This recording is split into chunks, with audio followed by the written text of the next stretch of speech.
So our last speaker for the night is someone, as Austin Chilton said, is well respected and world renowned. It's Dr. Michael Hadfield. Dr. Michael Hadfield is a native of Washington State, where he received his bachelor's and master's degree in zoology at the University of Washington. He was a Fulbright Fellow at the University of Copenhagen and received his PhD in biological sciences at Stanford University. Dr. Hadfield has served on the faculty here at the Kewalo Marine Lab for 45 years with the research emphasis on larval biology of marine invertebrates.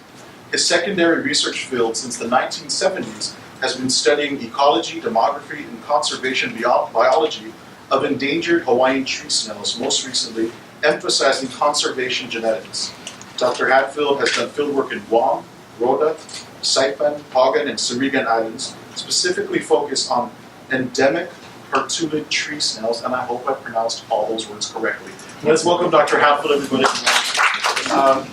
I want to start just with this list of islands because about a year ago now I wrote a kind of protest piece about the military's stated intention to take Pagan Island and turn it into a live firing range for the U.S. Marines. And in the spirit of fairness, the Honolulu Advertiser published a response from a Marine Corps officer here in Hawaii who said, "People don't understand the Marines always leave a place better than they found it," which I found a stunning thing to say in the island of Hawaii, where we can almost see Kaho'olawe 20 years after it was returned, and only 10% of it even accessible at this time. But these are all places that the U.S. military has taken. They're all islands over the last, 50 to 70 years. The islands that were bombed into oblivion, Bikini and Eniwetok in the Marshall Islands, Kwajalein, which was taken by the military and served as a target for missiles fired from California, and only one island in that large atoll is used by the people of Kwajalein. Our own Kaho'olawe, Farallon and Mendonia in the Northern Marianas, Diego Garcia in the Indian Ocean, Vieques in Puerto Rico, and we could go on and on. Islands that were taken and either kept forever or left uninhabitable. So what I want to talk to you about is Pagan Island, as it turns out, versus the U.S. Marines. Pagan sits there for, I think most of you haven't been there, but 200 miles, in fact, north of Saipan, up that string of volcanoes that forms the northern chain of the CNMI, the Commonwealth of Northern Mariana Islands. It's one of the few islands that has low enough shoreline to be actually occupied, as it has been off and on for probably 3,000 years. So this is a very ancient home to a lot of people. Pagan is an island comprised of a little over 18 square miles. It's composed now of two large volcanic masses, the northern one and the southern one. The northern one has Mount Pagan. You'll see a lot of pictures of that. It's erupting still. It's an active volcano. But there's an ancient caldera that I think you can see the rim. That island, that mountain was at some point a lot bigger. The southern caldera here, which was of interest to us, and actually there was a third volcano. The oldest one formed the middle, and so this neck connects those two parts. And what I want to do is just show you a lot of pictures of this place so you can get some idea of the beauty of Pagan Island and why we should resist what's going on. So just a little over a year ago, this announcement appeared in the Federal Register, and what you see is it's the Department of Defense, Department of the Navy's statement of their intention to take these islands, and there were two parts of it that I underlined. Part of it considers Tinian Island, most of which is already on long-term lease to the Navy, and what they say is they'll require all of that leased land. It's about somewhere more than half of the island, I'd say 60% of Tinian. And for Pagan Island, the statement is they will use the entire island for military purposes. In other words, no one else except the military would be there. This is the way I got there in 1910. Thanks to our colleagues in the U.S. Fish and Wildlife Service, we went there to do surveys for tree snails, actually, that are declared endangered in Guam. I flew up in a little plane like that up others in our team of 8 people went by helicopter. And that's just to give you an idea of some of the work we did. So those are all places that we were able to get to and do surveying for tree snails. It may look a little strange. You'll see in pictures that this is all grassland down the neck. This area is largely volcanic ash, a lot of it with casuarina trees growing on it since the last eruption. And in the southern caldera, there's forest around the edges, and that's working from vegetation maps, why we plotted those surveys. They were eventually successful, by the way, for us, only where the green dots showed. So I'm just going to show you a bunch of pictures to give you an idea of what Pagan looks like. It's a stunning place. This is from the northern part, looking south along the eastern side. That's our campsite, which was located at the end of the little runway here. What you see there is the end of the lava flows from 1981 that buried the inner end of the runway, made our pilot very nervous every time he had to go in or out of that runway. And we camped there at the foot of this casuarina. Yoshio Kondo, who was the curator of mollusks at the Bishop Museum for many, many years, had been on Pagan Island in 1949. And at that point, he found a lot of the snails we were looking for in the forest along the base of that escarpment. They aren't there anymore. So just some more of the beauty. This is a large beach area that runs up the east side of the northern end of the island.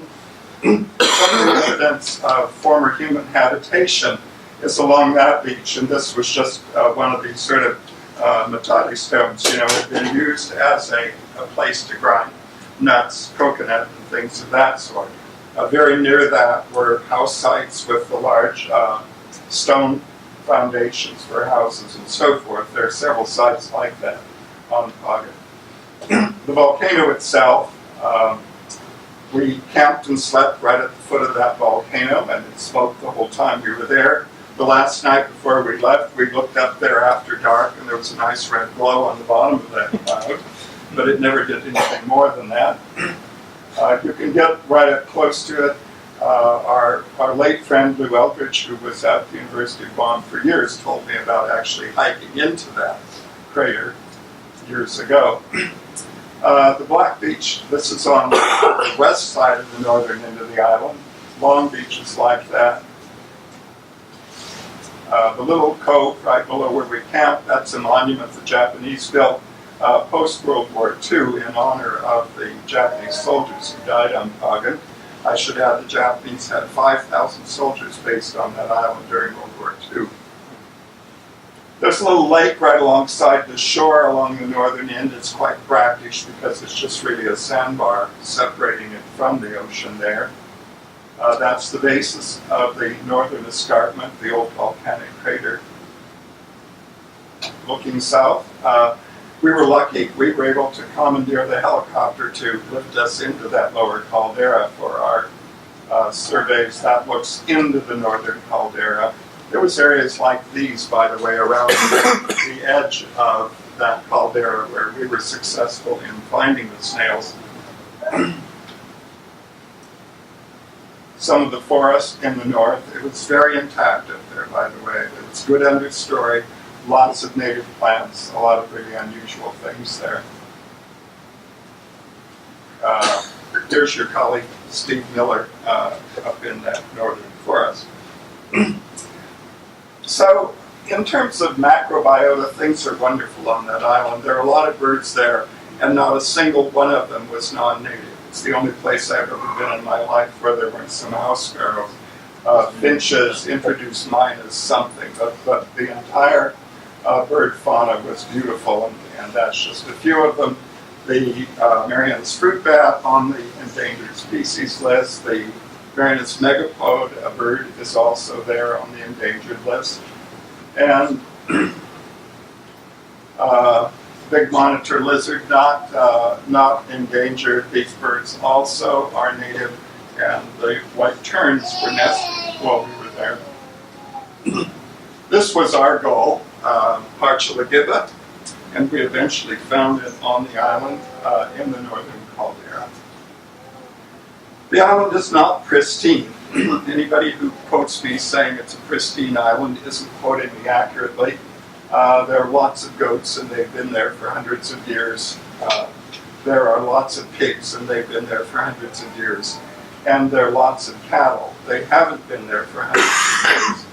My understanding is that the cattle ranch was started sometime after World War II and was well fenced in and maintained around the base of the northern volcano.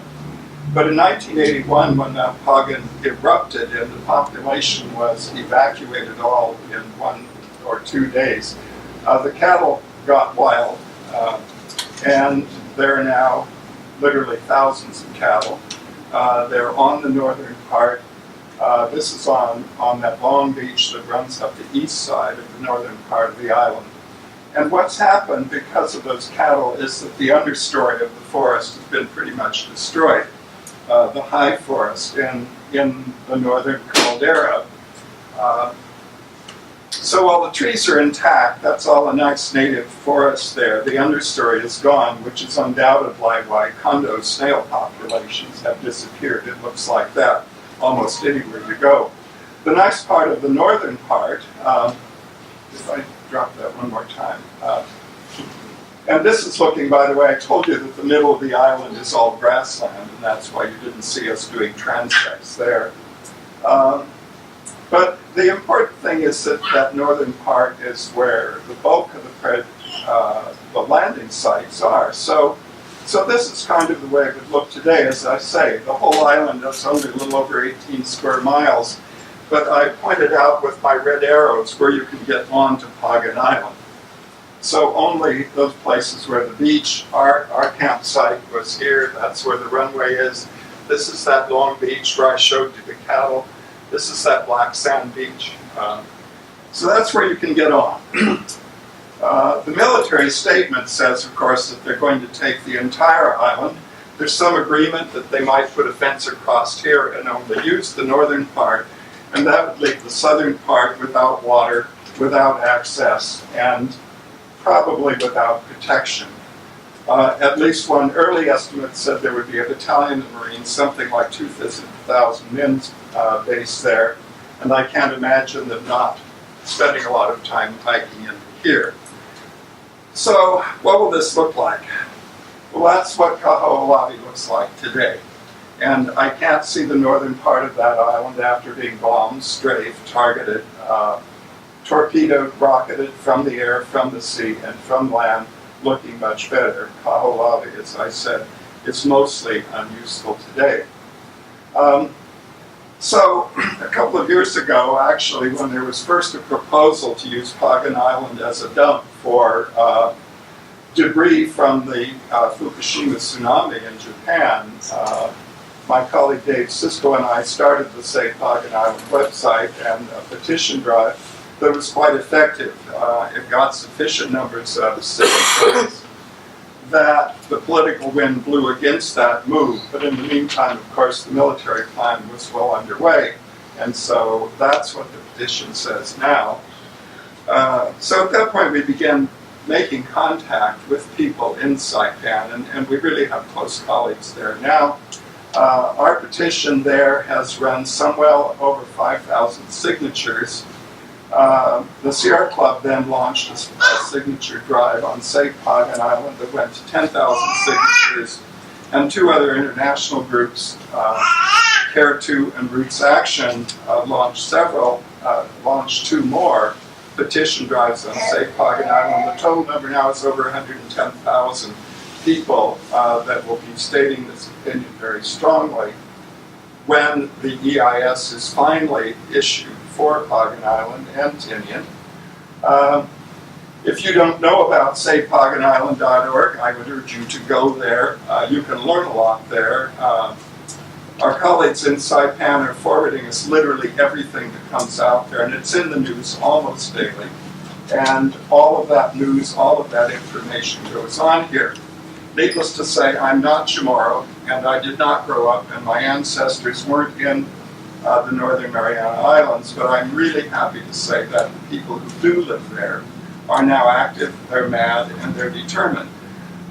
There's a very strong movement the political will has shifted, I think, enormously against this military takeover.